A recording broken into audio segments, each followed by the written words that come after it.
Bonjour, je vous salue, vous qui aimez Dieu de tout votre cœur, qui avez confiance en Jésus-Christ, Sauveur et Rédempteur de toute l'humanité. Alors donc nous poursuivons la série de vidéos sur l'ouvrage de Jean Guiton et de Jean-Jacques Antier qui est intitulé « Les pouvoirs mystérieux de la foi ». Voilà, les pouvoirs mystérieux de la foi. Je crois que nous sommes maintenant dans la partie médiane au milieu de cet ouvrage. Alors, nous allons aborder trois sous-chapitres. Trois sous-chapitres. Espérons que ce ne sera pas trop long.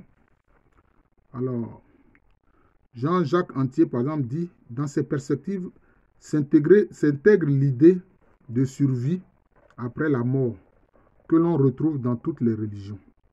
Et cette idée de survie rend acceptable l'idée de résurrection.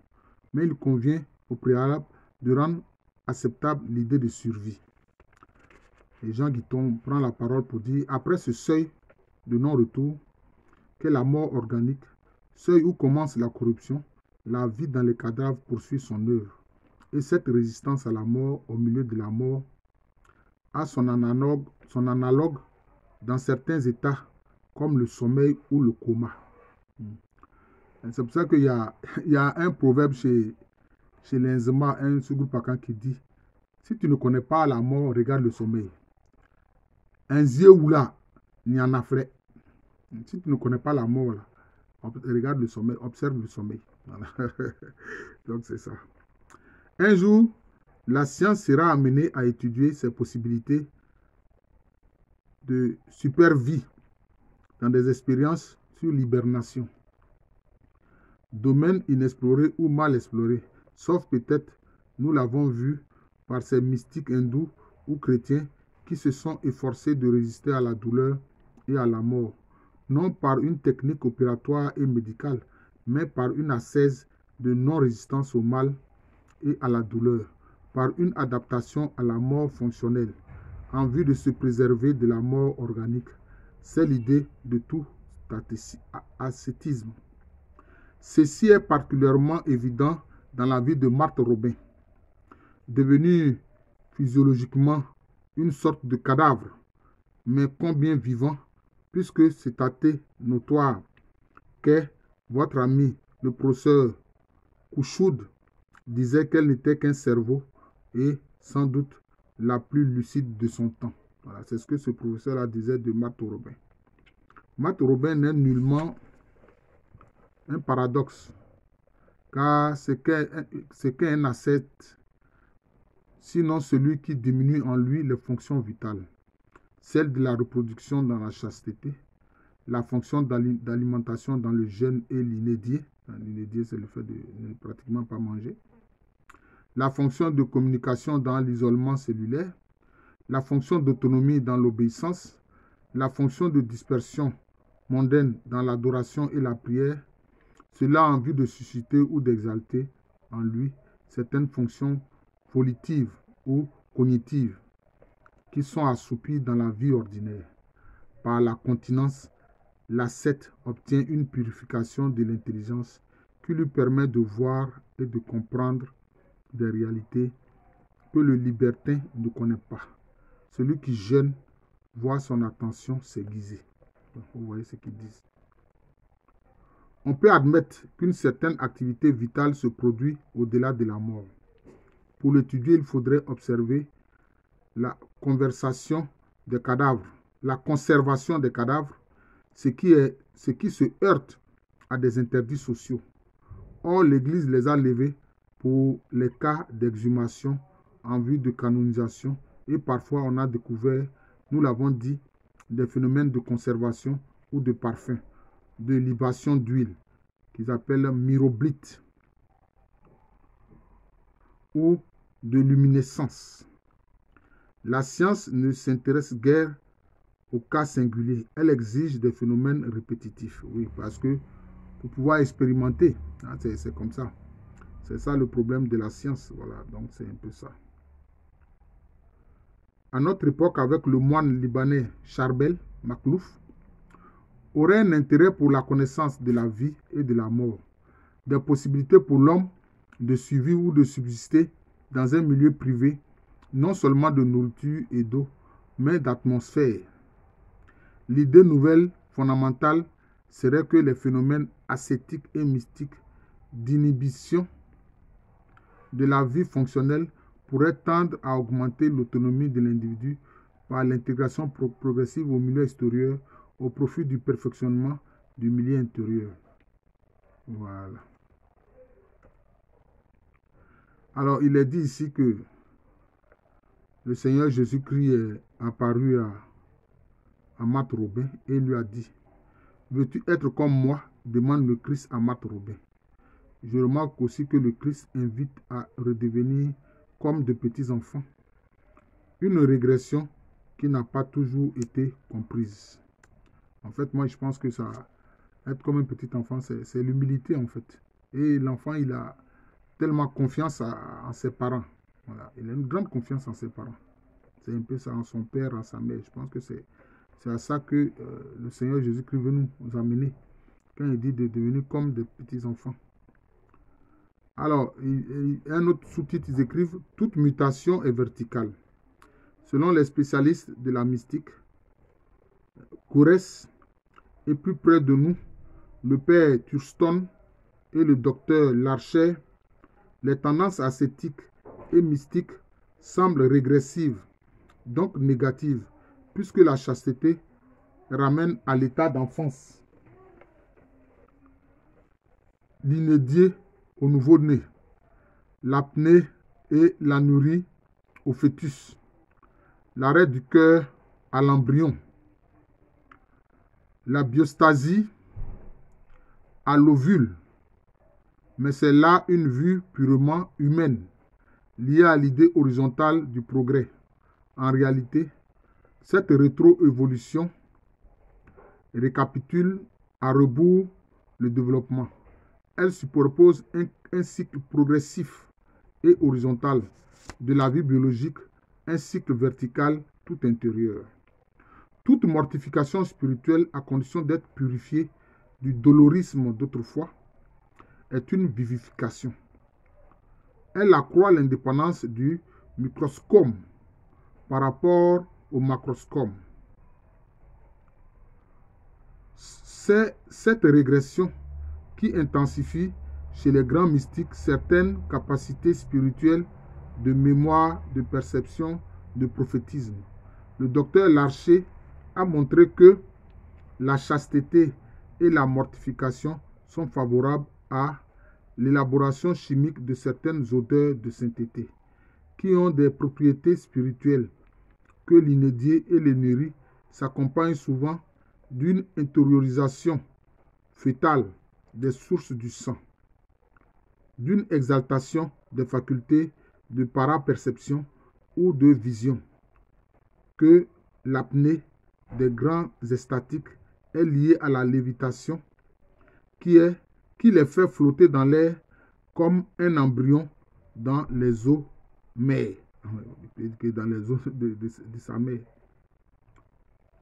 Il se peut que la vie suspendue par le refroidissement des organes soit liée au phénomène de dédoublement de la personnalité de ce que l'on appelle bilocation, que la biostasie soit le point de départ de métamorphose suprême, comme la bioluminescence et ces phénomènes que les témoignages sur Jésus appellent transfiguration, résurrection, ascension. La bioluminescence, c'est le fait de mettre de la lumière, c'est tout.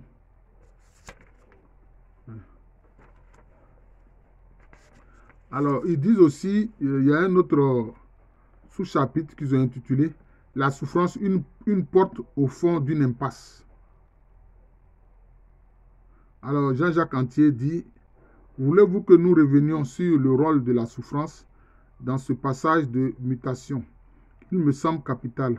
Prenons le cas que nous connaissons le mieux, vous et moi, Marthe Robin. Voilà une jeune fille capable de mots, plusieurs fois donnée pour morte et demeurant dans sa chambre obscure comme une morte vivante, élevée dans un milieu plutôt indifférent, sinon agnostique. Que se passe-t-il? Car c'est bien d'une mutation qu'il s'agit. Alors Jean Guiton dit, oui, tout se passe comme si un être vivant se trouvant dans une impasse. Marthe est paralysée, aveugle, inédite, c'est-à-dire qu'elle ne mange pas, elle ne mange pas, stigmatisée, souffrante et même parfois possédée par un esprit malfaisant qui la porte à résister à la mutation. Étant obligée de choisir entre la transformation de son organisme ou l'anéantissement, ne pouvant subsister sous le mode d'adaptation qui jusqu'ici avait été le sien. Il n'a d'autre solution en dehors de la mort que de muer ou de muter. C'est une constante de l'évolution biologique lorsqu'elle rencontre un obstacle infranchissable, lorsqu'il lui fait choisir entre l'extinction et la survie. Le moment de la mutation est toujours rapide. C'est une émergence, une réponse soudaine de l'être qui se trouve dans l'alternative de monter ou de périr. Des mutations, nous en voyons sans cesse dans la naissance. L'embryon échappant au sinus maternel développe soudain ses facultés de respiration, de motricité, de vision dont il n'avait aucun usage dans le sein de sa mère. Une mutation d'adaptation est un progrès qui procède par bond en avant. Gourès avait noté que l'odeur de sainteté chez certains ascètes mystiques s'exalte au moment où ils ont renoncé à l'usage de la sexualité, comme si ces parfums spirituels étaient le signe évanescent d'une reproduction ou d'une résurrection retardée à l'échelon de la cellule. Le symptôme d'une ébauche, certes rare, clandestine et déficiente de la régénération possible du corps humain après la mort. Bon, donc c'est ce qu'il dit. Et souvent l'abstinence sexuelle, ça, ils disent que, bon, est-ce que, bon, peut-être il faut... C'est un constat quand même qui a été fait par un scientifique. Souvent, les gens qui sont obligés d'abstinence sexuelle, bon, finissent par exalter des doux parfums, des parfums agréables. Nous ne faisons qu'explorer à tâtons un secteur encore inconnu, totalement ignoré de la science.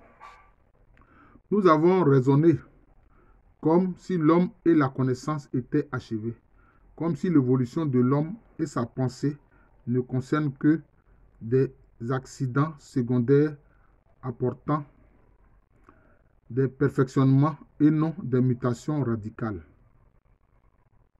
Des progrès dans les modes et non une métamorphose de la substance.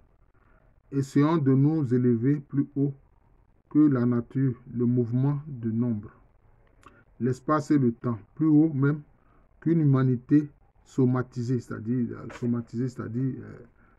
sujette à l'esprit, enfin à l'Esprit Saint, voire psychisée, puisqu'il est question ici de résurrection et de phénomènes ultimes, de cas limites. Laissons s'épanouir le problème de l'anastase. Bon. Dans un problème plus simple encore, mais sans le réduire au contraire, celui de la relation. Bon, le problème de l'anastase, c'est lié à la mort, hein, le fait de la mort. Quand on dit Athanase, bon, c'est celui qui, disons, pratiquement a sublimé, il est au-dessus de la mort. Hein. Que veut l'homme moderne? Être maître et possesseur de la nature, c'est-à-dire exercer une domination active sur le cosmos, qui lui permettrait d'envelopper le cosmos au lieu d'être enveloppé par lui. Obtenu dans l'ordre de l'action. Je pense qu'ici, bon, l'homme veut dominer le cosmos, c'est-à-dire là, c'est au plan matériel. Mais là, ici, il ne s'agit pas de cela. Parce qu'il y a l'homme, la vie de l'homme au plan matériel, puis il y a la vie de l'homme au plan spirituel. Mais évidemment, il est évident que le spirituel déteint sur le matériel, ça c'est sûr. Obtenir dans l'ordre de l'action cette domination est la partie sur le tout qui définit la contemplation, la connaissance, la pensée. Or, il y a échec évident entre la connaissance et l'action. Bon, pourquoi, je ne sais pas pourquoi il dit ça, mais bon. Et là, c'est bien que le chapitre qui suit, il a intitulé ce chapitre-là la connaissance et l'action. Donc, nous allons voir ça prochainement. Je pense que ce chapitre-là, ça concerne, disons, des phénomènes mystérieux dans la vie des ascètes, de ceux qui pratiquent l'ascèse, des phénomènes mystérieux. Vous voyez. Comme Marthe Robin qui était inédiée, qui ne mangeait pas. Ouais. Elle était comme dans un état, comme si tout est mort en elle. Mais en réalité, elle est plus vivante qu'on ne le pense. Voilà. Et elle a vécu ici pendant 50 ans, ne se nourrissant que de l'Eucharistie. Voilà, ne se nourrissant que de l'Eucharistie. Bon, je vous remercie. Donc, je présentais un aspect de l'ouvrage de Jean Guiton et de Jean-Jacques Antier, les pouvoirs mystérieux de la foi. Je vous remercie et vous souhaite une très bonne journée.